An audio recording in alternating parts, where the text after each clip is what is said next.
Welcome to Radiant in Real Life. I'm your host, Beth Medley, and we are a community of women focused on becoming radiant in life, leadership, and the pursuit of Jesus. I'm so excited you're here. Y'all, I'm so excited. I'm so excited because on my way here, I feel like the Lord just laid down exactly what I need to talk about. So we're going to talk about dreaming today. And I am really excited about it because I think it's something we don't talk about enough. Yes, actual physical dreaming while you're sleeping, but even more than that, just dreaming for your life. Like, have you been able to partner with God in dreaming for your life? Or have you done that at all recently? Because there's a lot of reasons why we might not. So I just want to start off by asking you if you are a dreamer. Are you like a dreamy type person, or do you have a hard time? Are you more analytical? Do you like things that are solid and measurable? Sometimes that's a personality thing, and sometimes it's like a we've been burned before thing, and we don't want to just kind of be out there floating around in the sky with this possible dream that could be, crushed. And so I want to ask you, have you been dreaming lately? What do you think? So our different cultures value dreaming differently. And culture doesn't necessarily just have to be your national culture or your heritage. It can also be your church culture or your family culture. They're like any other, even like the culture of your friend group, like these different areas we find ourselves, people value dreaming differently. There are some families that very much value dreaming. They are artsy and they love being able to think about all of the places they want to go and all of the things they want to do. It's like the discussion around the dinner table. And there are some families where that is like absolutely not allowed. Like, you don't talk about things unless it's for real or it's actually going to happen. And so that's something that I think we need to consider when we're starting to talk about dreaming or dreaming with God. So of course, if we're talking about dreaming, I'm going to talk about Joseph because he was literally like the dreamer, right? So I think about Joseph and I think about where he started and where he ended up. And it's this amazing, like, it's almost like those before and after pictures that you see on social media. And you're like, oh my gosh, she lost 5,000 pounds. And really, it's like all of this work in between. Like, we're like, I just want those results like now. But it's been like years between the before and after, right? And I think that's really like what we forget. And we compare where we are now to their like years later. And oh my gosh, like, comparison is just the thief of joy. That's just one of my favorite quotes. And I wasn't even thinking I was going to talk about that, but there it is. So as we're thinking about Joseph, I want you to really recognize that Joseph's dreams, and while they were literal prophetic dreams, I think he was just a dreamer in general. And his dreams were literally a gift from God. Like, God gifted him with this ability to interpret dreams, to have dreams, to like see things that other people didn't see. And so often we feel like if we can see things that other people don't see, it's like almost a curse. Like, people are gonna think we're crazy. And then if we dare to walk them out, oh my goodness, like, you just know you're gonna get an earful from somebody, whether it's your Uncle Joe or somebody like your friend that's like, you're crazy. I mean, I even have stories of people who were laying it all down and pursuing this dream that they feel like God put on their heart.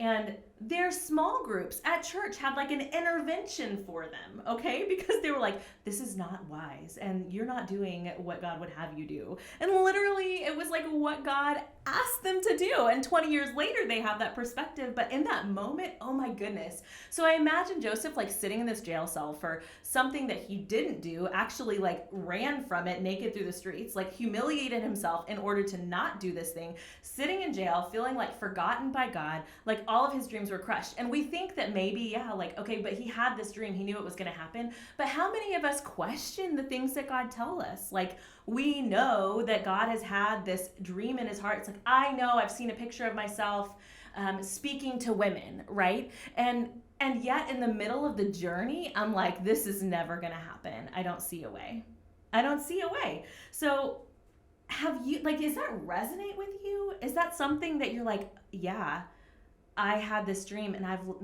let it die. Maybe I've buried it under some lies. Maybe you have been burned or things haven't gone the way that you thought they were going to. And so dreaming just feels a little too risky. It's like, yeah, but I really don't want to get hurt again. Yeah, but I really don't want those people to think I'm a fool. Oh, like that just hits me right in the heart because I so relate to that. I so relate to that. And literally have had people tell me things like that, and it's just not God's heart for you. Like, God is a dreamer. Like, you began as a dream in his heart. Like, before he created the universe, he thought of you. Like, you were a dream to him. And you're a dream that he is constructed and breathed life into, and now you're here. And you are made in his image, and you are made to dream the way that he dreams. And he wants to partner with you in making those dreams come true, right? Like, and I'm not saying that everything that you're gonna ever want is gonna happen, because sometimes things go awry and stuff happens that God allows, or for whatever reason, like in this broken world, things are not okay.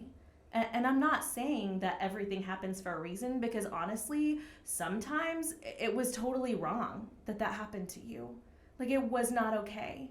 But I do know that God promises that he will work everything for the good of those who love him and are called according to his purpose. So if it's not good, it's not done. And that was the case for Joseph, right? Sitting in his jail cell. It wasn't good, and it wasn't done. He ended up being the second in command in Egypt, right? Like, literally, like, the most powerful person besides this person that everybody in the country thought was a god. Like, what? Crazy, And as we see later, this totally came to fruition. His dream that maybe he bragged about to his brothers a little bit, actually did come true. But in the process, he became the man he needed to be in order to be able to wield that power well. So I want to ask you if you have ever taken a moment to sit quietly with God and ask him what his dreams for you are. What are his dreams? And what are your dreams? Because he knows your dreams better than you even know. Like, I guarantee you, I never would have thought I'd be sitting in front of a microphone with a video on me. Like, I didn't think that I was born for this. I had so much anxiety. Like, I didn't even go out to Walmart in the middle of the day for fear that somebody would see me. Like, I would go in the middle of the night because there were the least amount of people there. That is like where I was at, y'all. And here I am. Like, the Lord dreamed for me, even when I wasn't able to. So my challenge for you today is to set aside some time to dream.